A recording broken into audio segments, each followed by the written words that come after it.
जगह बताई। अमावस की आधी रात वीर विक्रमादित्य निकला मरघट की तरफ। जब निकला तो वह भी एक बार कपा, डरा, भयभीत हुआ। अमावस की काली अंधेरी रात और उस मरघट का सन्नाटा। जानते हो, कभी आप मरघट में जाओ, अब तो मरघट भी नहीं रह गए। जमीनें कम पड़ने लगी, लोग खेत बनाने लग गए। पहले होता था हर गांव में एक शमशान घाट होता था। कुछ टूटी हुई खाट पड़ी होती थी, कुछ ऐसे ही कलश जिसे कहते हैं, मिट्टी के घड़ा की तरह, जिसको क्या बोलते हैं ना, हाँ, वो रखे होते थे। कहीं कुछ हड्डियां पड़ी होती थी, कहीं नरमुंड भी होता था। तो मरघट और आधी रात जाना है, कौन न डरेगा भाई बताओ। बड़ा साहसी आदमी भी डरता है, लेकिन साहसी और कायर में यही फर्क होता है। साहसी डरता है फिर भी चलता है, और कायर डरता है, छुप जाता है, दुबक जाता है, भाग जाता है। यही अंतर होता है। साहसी और वीर डरता नहीं, ऐसा नहीं कह सकते। डर सबके अंदर है। डर तो बस वो मंद बुद्धि का होता है, वही नहीं डरता है। नहीं तो डर तो सबको लगता है।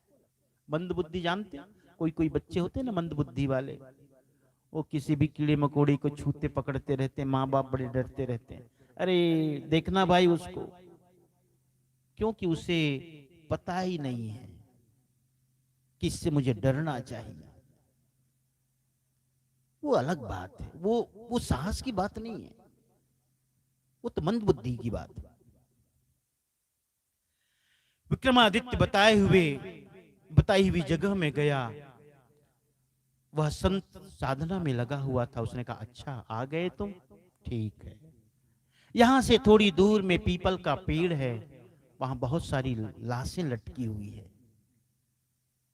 तुम पेड़ पर चढ़ना और एक लाश काट करके अपने कंधे पर लेके मुझ तक तुम्हें आना है। वह पेड़ में चढ़ा और एक लटकती हुई लाश को उसने काटा, जो उसका सिर बंधा हुआ था डाल से, धड़ाम से नीचे गिरा। जो ही वो लाश नीचे गिरी है, और उसकी हंसी और चित्कार, हाहाकार, नीचे उतरने के बाद एक बार तो डर भी लगा, लेकिन उसे किसी तरह अपने कंधे पे रखा विक्रमादित्य और चलने लगा। वो लाश बोलने लगी कि राजन, तुम वीर हो, रास्ता लंबा है, चलो इस रास्ता जो लंबा है, ये रास्ता लंबा कट जाए, इसके लिए मैं तुम्हें एक कहानी सुनाता हूं। वो कौन कह रहा है? वो अर्थी, वो लाश कहती है, मैं तुम्हें एक कहानी सुनाती हूं, बस एक बात का ख्याल रखना, मैं तुम्हें कहानी सुनाऊं और तुम्हारे मन में कोई विचार आए और मैं तुमसे पूछूं, ना बोलो। याद रखना, तुम्हारे मन में कोई ख्याल आए, मैं तुमसे पूछूं और तुम्हारे मन में विचार आए और तुम जवाब न दो, उत्तर न दो, याद रखना उसी क्षण तुम मर जाओगे, उसी क्षण मर जाओगे। अब वो कहानी कहने लगती है, लाश। राजन, ऐसा हुआ, एक गुरुकुल था। इस गुरुकुल में पढ़ने वाले विद्यार्थी थे, आश्रम में रहने वाले शिष्य थे। तो उस गुरुकुल में गुरु की कन्या थी, गुरु की बेटी। 3 विद्यार्थी थे, 3 शिष्य पढ़ने वाले, और वो गुरु कन्या, उन तीनों शिष्यों को उस गुरु कन्या से प्रेम हो गया। अब प्रेम की कहानी सुनने में तो ऐसे भी मन लगता है। वीर विक्रमादित्य भी जरा रस लेके सुनने लगा। प्रेम कहानी थी। उस गुरु कन्या से तीनों शिष्य को प्रेम हो गया और वे तीनों शिष्य एक से एक बढ़कर, एक से बढ़कर एक प्रतिभावान, योग्य।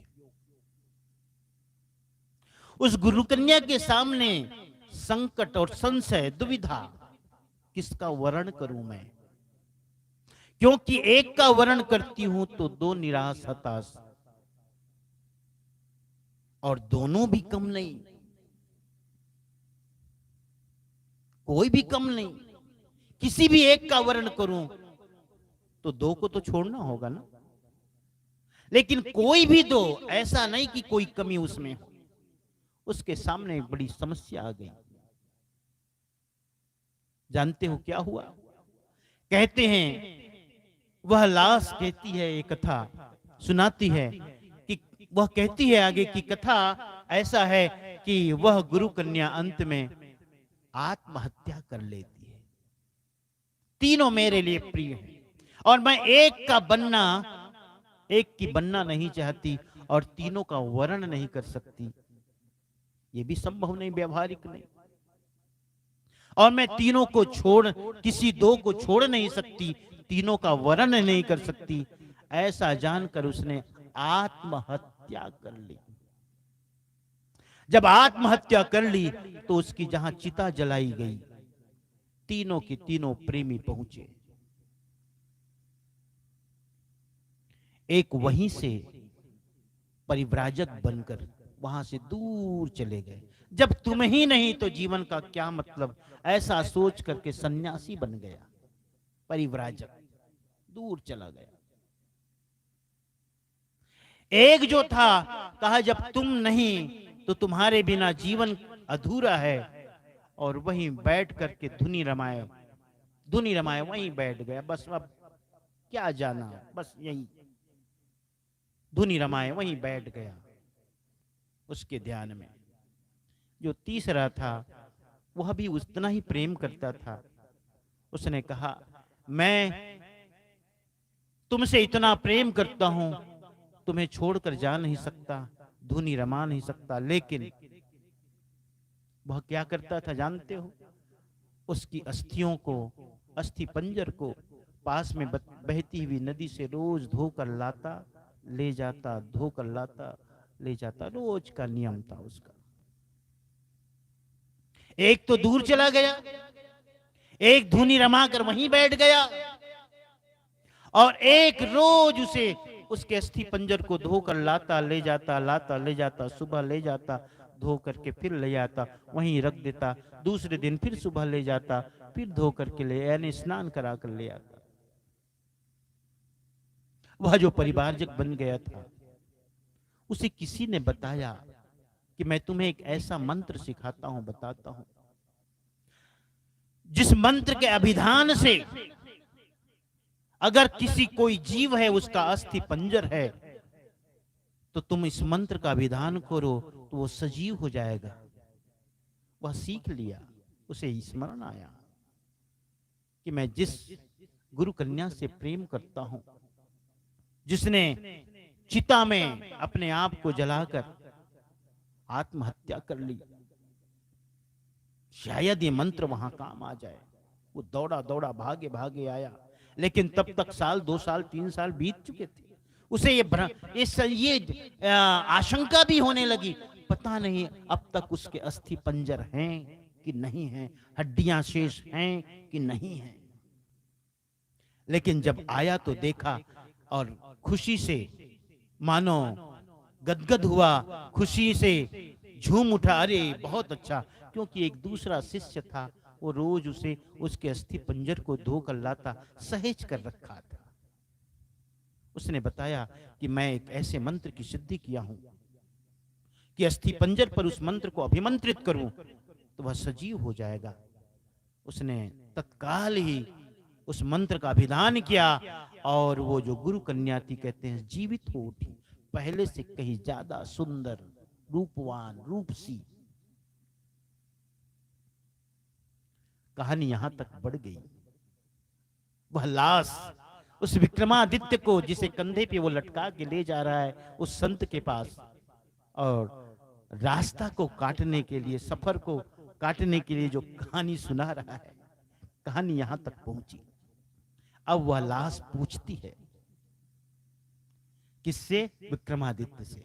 विक्रमादित्य, तुम राजा हो, अब बताओ वो कन्या किसकी?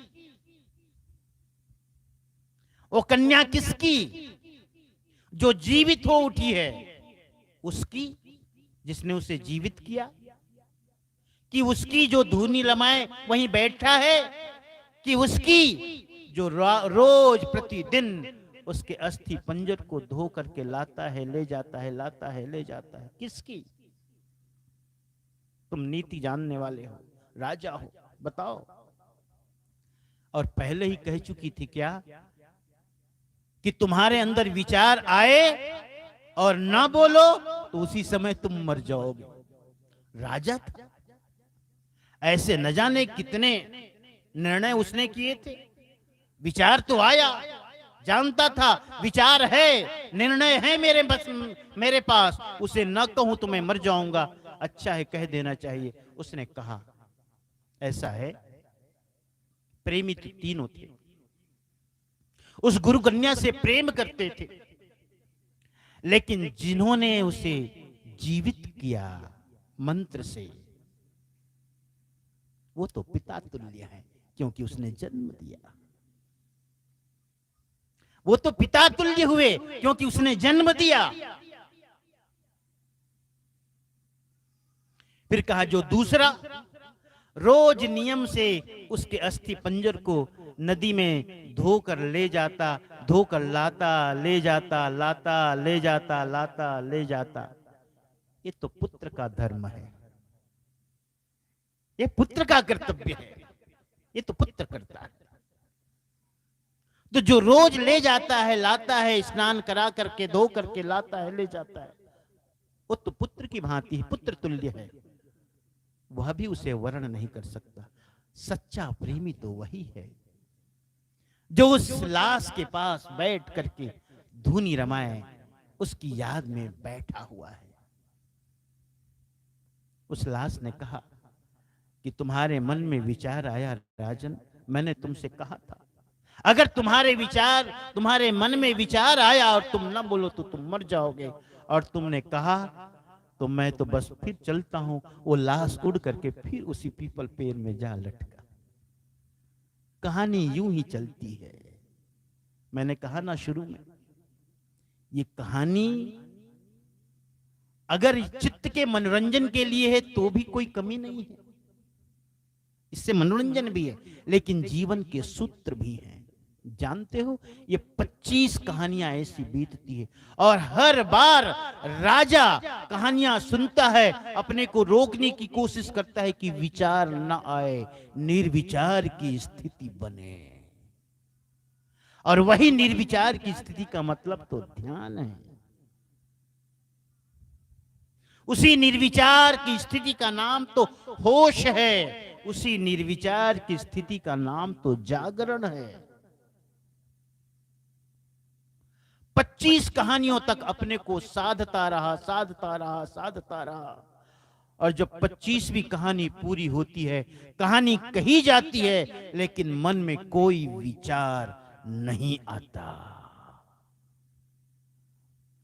कोई विचार नहीं आता। इसी को कहते हैं होश। इसी को सदगुरु ने कहा सुरती। सुरती को संभालो। हर कर्म करो अपने जीवन में, व्यवहार में, लेकिन सदा सुरती जुड़ी रहे, सुरता रहे, ख्याल रहे, बोध रहे।